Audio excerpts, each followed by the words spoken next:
The Revolutionary by Hans Königsberg, book review. So, I forget exactly how I first heard about this book. On the internet somewhere, and I forget what thing I was specifically searching for. But this is one of those books that was apparently a big deal at its time, and then just got completely forgotten. So the book is, about a revolutionary, and it came out during 1967, and was, a bit of a big deal during those revolutionary times in the late 60s. It got made into a movie in 1970 by the same name, called The Revolutionary, which was starring Jon Voight and Robert Duvall. And the movie as well was one of those things that was like a big deal at the time, and then everyone's just kind of completely forgotten about it. I've never seen the movie, actually, but Roger Ebert really loved it. It made his top 10 films of the year for that year. Yeah, maybe actually that's where I first heard about this, from Roger Ebert's kind of list of top 10 films year by year. But yeah. Once I heard about it, I did a little bit of research for it, and people were saying it's got this reputation for being kind of like the prototypical kind of book, fictional book about revolutionaries and kind of rebels and stuff like that. It was compared with The Rebel by Camus and Man's Fate by André Malraux, French name, I'm sure I'm pronouncing it wrong, which I haven't yet read The Rebel by Camus, but I did read Man's Fate, which was about the Chinese communists in Shanghai in 1927. Read it back in college, and one of my favorite books of all time. So I decided to check The Revolutionary out. And again, this is one of those books that everyone has forgotten about now, but fortunately in this day and age, it's never been easier to track down obscure books. I don't know if it's fair to call this book obscure. It was a big deal in its time. But I got it through interlibrary loan. There are some similarities to Man's Fate. Man's Fate being the book about the Chinese communists in Shanghai in the 1920s. But The Revolutionary... let me start over. There's some similarities to Man's Fate in that it tries to capture the confusion and the disillusionment of the revolutionary. But Man's Fate is actually about a real historical event, the 1927 Shanghai Purge. The Revolutionary doesn't really occur in any real place.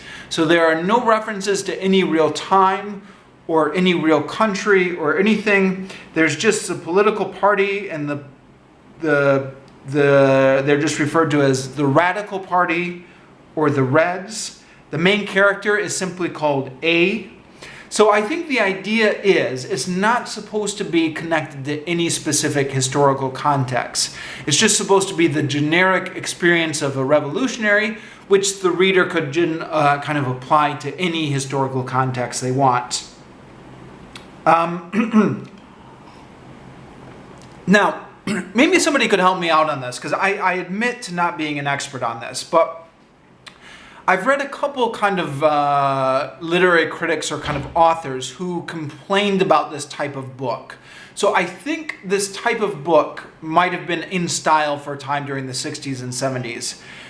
The type of book that deliberately didn't have any sort of setting, where it's just kind of a generic bland city there's no specific country, no specific city, no specific time, and the idea was to kind of make it timeless.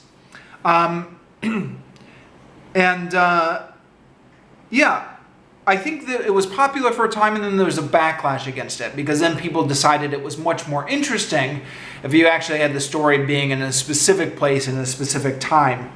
Of course, the advantage of having it be non-specific is that you can generalize it to any situation you wanted to. The book deals a lot with the disconnect between the romantic dreams of revolution and the day-to-day drudgery of kind of working late in a print shop, printing up flyers, or waiting in a freezing cold at a rendezvous point. I think everyone who has been involved in activism can identify with this to some extent.